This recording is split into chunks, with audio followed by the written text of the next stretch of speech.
Le projet agroécologie amazonienne, c'est une réalisation d'un rêve.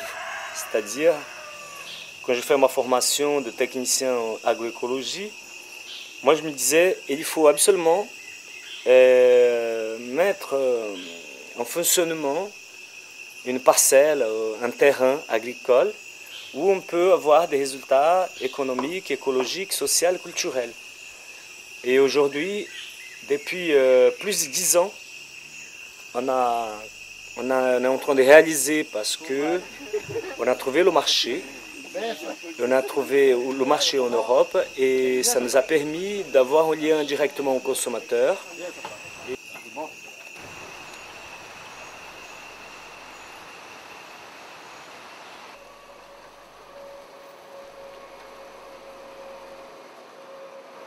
Vous êtes ici dans le magasin Le Local, situé au centre-ville de Grenoble.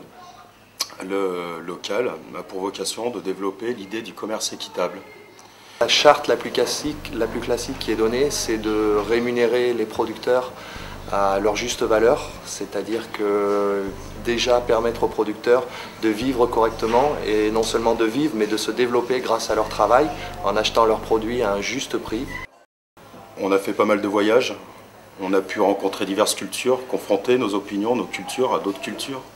On a pu voir les différences de niveau de vie, de qualité de vie immenses entre différents pays. Et il nous a semblé que le commerce équitable était une réponse, sinon parfaite, au moins adaptée à la période. Et cette idée méritait d'être développée. C'est pourquoi nous avons monté cette société il y a maintenant 1 an et demi. Les idées qui nous ont rapprochés fortement de la société Andira et de Neil en particulier. Ça, il y a tout concentré là. Je pense que les commerçants vont méditer. Ça fait qu'ils produisent comme ça. Je voudrais savoir si ça marche bien cette dernière année. Ça bien. Le guarana, c'est un produit qu'il a fallu présenter aux gens. Et à force de le présenter avec tes livrets, etc., ouais, c'est un produit qui prend pas mal son essor. Et je dirais même que nous, on est content de constater que les gens ont su comment le consommer, ont su reconnaître sa valeur ajoutée. Le guarana, c'est cet aliment, parce que comme il possède 4 alcaloïdes différents, la théobromine, les xanthines, les théophyllines et la caféine. La caféine, le guarana, il a 5 fois plus de caféine que le café, mais on n'a pas les effets indésirables de la caféine parce qu'il est riche en tanins. Et c'est les tanins qui vont provoquer les effets vasoconstricteurs et vont permettre à l'organisme d'absorber tous ces alcaloïdes légèrement entre 6 à 8 heures. C'est pour ça qu'il provoque un peu cet effet coupe-faim, du fait qu'il nourrit le corps avec les oligo-éléments et en même temps il permet à l'organisme de pomper un peu dans les réserves parce que c'est ce qu'il provoque ici, ce qu'ils appellent scientifiquement l'effet lipolytique, parce qu'il va travailler le métabolisme des bases des cellules. Et ça, c'est l'explication scientifique.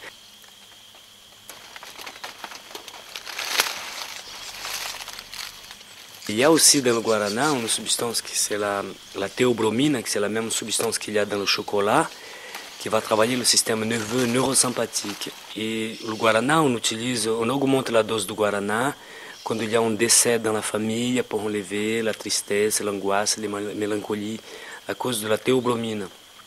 Et aussi, quand il y a un enfant qui est né, la maman elle a toujours un régime plus, on augmente la dose de guarana parce que ça va permettre la maman, pendant la grossesse, elle va fabriquer du lait en fait. Et le guarana, il accélère ce processus parce qu'il travaille les métabolismes.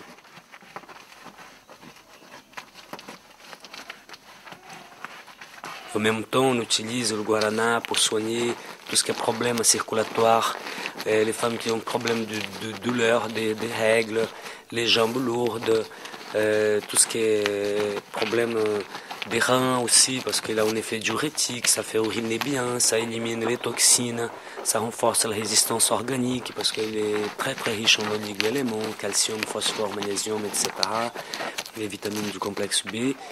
Et c'est une plante complète, et c'est pour ça que le guarana a été élu comme le moteur de la phytothérapie amazonienne.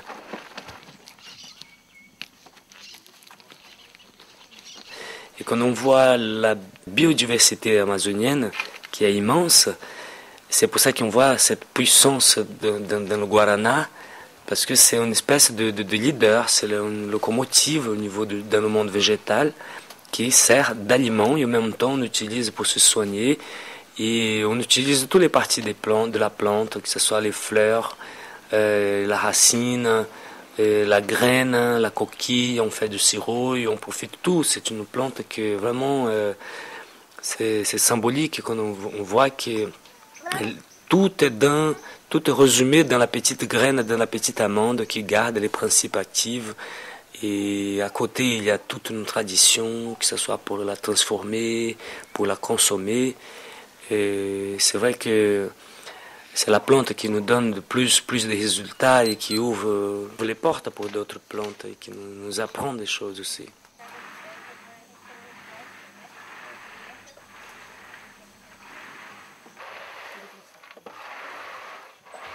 Cette opération, c'est ce qu'ils appellent d'une torréfaction, mais en fait, ça ne se traite pas d'une torréfaction. C'est une cuisson et déshydratation du guarana en four d'argile. C'est une tradition millénaire qui nous a été transmise par les Indiens du coin, que ce soit les Indiens Satere Mawe, les Indiens Andjira, les Morobitanes. Et là, c'est le moment où on arrive à garder l'équilibre entre le tanin et la caféine, parce que là, le produit est là, le contact avec les 4 éléments de la nature.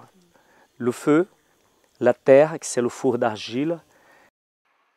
Là, le tout début, il met de l'eau, il augmente le feu, il y a une cuisson. Et après, il baisse le feu pour faire la déshydratation. Et c'est une opération qui va durer entre 4 à 6 heures.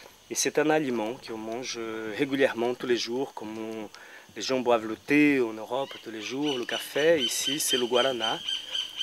Mais pour ça, il faut vraiment répéter le geste qui est là. C'est la cuisson, déshydratation, four d'argile qu'ils appellent torréfaction. Ça, c'est déjà un guarana qui était cuit, déshydraté. On reconnaît qu'on est bien cuit, déshydraté par son bruit. On prend dans la main comme ça, on entend le bruit et là, il est bien. C'est-à-dire, il va garder, avec ce processus, il va garder de l'air entre la coquille et l'amande. Et c'est ça qui va empêcher la graine, l'amande, de réabsorber l'humidité de l'air. Ça, c'est une technique millénaire. Ça fait qu'en Amazonie, on a 90% d'humidité dans l'air. Et c'est l'unique processus qui nous permet de garder la graine de guarana pour plus longtemps. Pour les producteurs qui suivent le cahier des charges agroécologie amazonienne, Andjira a toujours payé le double de prix payé sur le marché local et a toujours financé la récolte de l'année suivante, ce qui fait partie des règles du commerce équitable.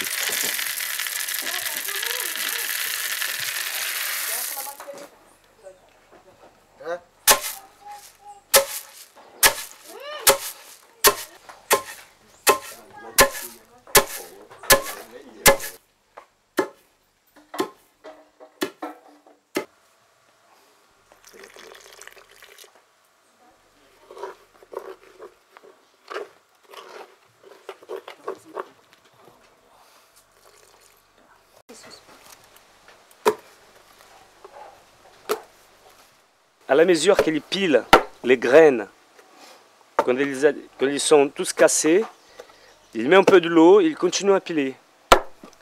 Le contact de la matière, du guarana,